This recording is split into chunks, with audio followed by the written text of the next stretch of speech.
እርግጠኛ ነኝ አማዞን ሲባል የምታስቡት ጫካውንና እንስሳቶቹን ነው። ነገር ግን ዛሬ ተሳስታችኋል። በጣም አስደንጋጭ ግኝቶች፣ የዛፍ ቤተክርስቲያኖች እንዲሁም ዓለማችን ስለደበቁት ሚስጥሮች ስለያዘው ጫካ ልናስቃኛችሁ ነው።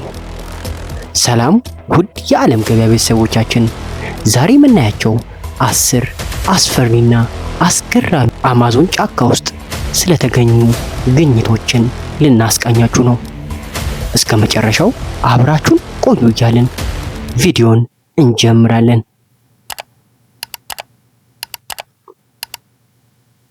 10ኛ የጠፉ ስልጣኔዎች ከተሞች። በጥንት ዘመን አማዞን ውስጥ ምንም አይኖርም ተብሎ ይታሰብ ነበር። ነገር ግን በቅርብ ጊዜ በሊዳር ወይም በሌዘር የሚታገዝ ቴክኖሎጂ በተደረገ ጥናት ከዛፎች ስር ተቀብረው የነበሩ ግዙፍ ከተሞች ተገኝተዋል። እነዚህ ከተሞች እንደ ዛሬው ዘመን የተደራጁ መንገዶች፣ የውሃ ማውረጃ መስመሮችና የእርሻ ቦታዎችም ነበሯቸው። ይህም አማዞን ድሮ በሚሊዮን የሚቆጠሩ ሰዎች የሚኖሩባት የሰለጠነ ቦታ እንደነበር ተረጋግጧል። 9ኛ የሰው ልጆችን የሚበሉ እጽዋት። የእጽዋት አውሬ። እነዚህ እጽዋቶች ካርኒቨረስ ፕላንትስ ይባላሉ። በአማዞን ያለው አፈር ንጥረ ነገሩ ስለሚያጣራው እጽዋቱ በህይወት ለመቆየት ፕሮቲን ፍለጋ ነፍሳትን፣ እንቁራሪቶችን እንዲሁም ትናንሽ አይጦችን ማደን ጀምረዋል።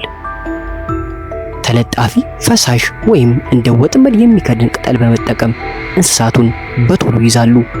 ከዚያም በሰውነታቸው ውስጥ ያለውን አሲድ አሟምተው ይበሏቸዋል። 8ኛ በአየር ላይ የሚንሳፈፉ ደሴቶች። እነዚህ ደሴቶች ቫርዚያ በሚባሉ አካባቢዎች የሚገኙ ሲሆን የወንዙ ውሃ ሲሞላ ከስራቸው ተነቅለው መንሳፈፍ የሚጀምሩ የሳርና የዛፍ ስብስቦች ናቸው። የሚገርመው ነገር በእነዚህ ተንሳፋፊ መሬቶች ላይ ትናንሽ እንስሳትን፣ አዕዋፋት እንደ ቋሚ ቤት ይጠቀሙባቸዋል። አንዳንዴ መጠናቸው በጣም ትልቅ ከመሆኑ የተነሳ እንደ እውነተኛ ደሴትም ይታያሉ። 7ኛ የደም መሬት። የአማዞን የተፈጥሮ አሲዳማና ለምነቱ ዝቅተኛ ነው። ነገር ግን ቴራስ ፔርት ወይም ጥቁር አፈር ተብሎ የሚጠራው አፈር ከሺህ ዓመታት በፊት በሰው ልጅ ጥበብ የተሰራ ነው።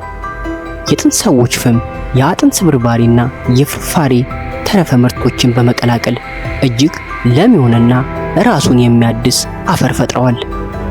ይህ አፈር ዛሬም ድረስ ለግብርና ተመራማሪዎች ትልቅ እንቆቅልሽ ሆኗል። 6ኛ ያልታወቁ የእንስሳ ዝርያዎች። አማዞን ውስጥ ከ3 ሚሊዮን በላይ ዝርያዎች ይዟል። ሳይንቲስቶች በየ2 ቀኑ አንድ አዲስ ዝርያ እዛ ውስጥ ያገኛሉ። አንዳንዶቹ እንደ ቀይ ዶልፊን ወይም ሳይኬድሊክ ቁራሪቶች ያሉ በጣም እንግዳ መልክ ያላቸው ናቸው። አሁንም ድረስ 80% የሚሆኑ የአማዞን ነፍሳትን ጥቃቅን ፍጥረታት በሳይንስ አልተመዘገቡም። 5ኛ የውሃ ውስጥ ዓለም። ኢጋፕስ ተብሎ የሚጠራው ይህ ክስተት የወንዙ ውሃ ሞልቶ ጫካውን ሲያጥለቀልቀው ይፈጠራል።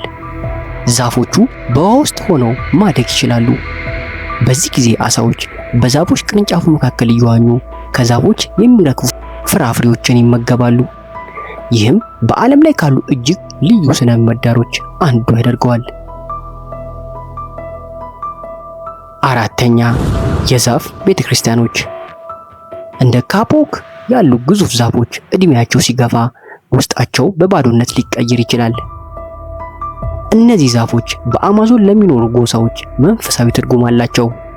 ዛፎቹን እንደ መጠለያ፣ እንደ መደበቂያ ወይም እንደ ቅዱስ ስፍራ ይጠቀሙባቸዋል። ተፈጥሮ የሰጠቻቸው ሕያው ሕንፃዎች እንደማለትም ይቆጠራሉ።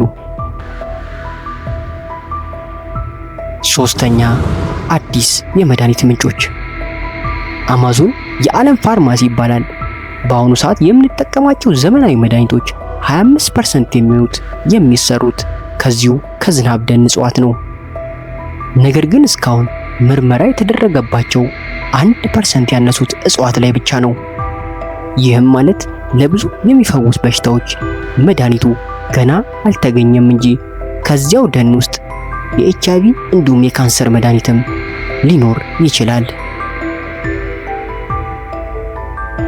ሁለተኛ፣ የሰው ሰራሽ ተራራዎች። እነዚህ እርዝ ወርክስ ወይም ሞንድስ ይባላሉ። በጥንት ዘመን የነበሩ ሰዎች መሬቱን በመቆለልና ቅርጽ በመስጠት ለተለያዩ ሃይማኖታዊ ስነ ስርዓቶች ወይም ለከፍተኛ ቦታ መከላከያነት ይጠቀሙባቸው ነበር። እነዚህ ተራራዎች በጫካ ውስጥ በጂኦሜትሪ ቅርጽ ወይም ክብ ተደርድረው መገኘታቸው የጥንቶችን ሰዎች የምህንድስና እውቀት እንደሆነ ያሳያል። አንደኛ፣ ከዚህ ዓለም ውጪ የሆኑ ፍጥረታት። ይህ ነጥብ የሚያተኩረው በአካባቢ ባሉ ጥንታዊ ትረካዎች ላይ ነው። ለምሳሌ ካያፖ የተባለው ጎሳ ቤብ ኮሮሪት የተባለ ከሰማይ የመጣ አስተማሪ እንደነበራቸው ያምናሉ። የሚገርመው ነገር ጎሳዎቹ በዚህ ታሪክ ምክንያት የሚለብሷቸው ልብሶች የዛሬውን የጠፈር ተመራማሪዎች ልብስ በጣም ይመሳሰላል። ይህ ለብዙዎች የአማዞን ምስጢራዊነት ሌላ ገጽታ የሚፈጥር አስገራሚ ነገር ይጨምርለታል። አማዞን ገና ያልነገረን ብዙ ምስጢር አለው። ይህ ቪዲዮ ከተመቻችሁ ላይክ ማድረጋችሁ እንዳትረሱ። በሚቀጥለው ቪዲዮ የትኛውን አካባቢ እንድንጎበኝ ትፈልጋላችሁ?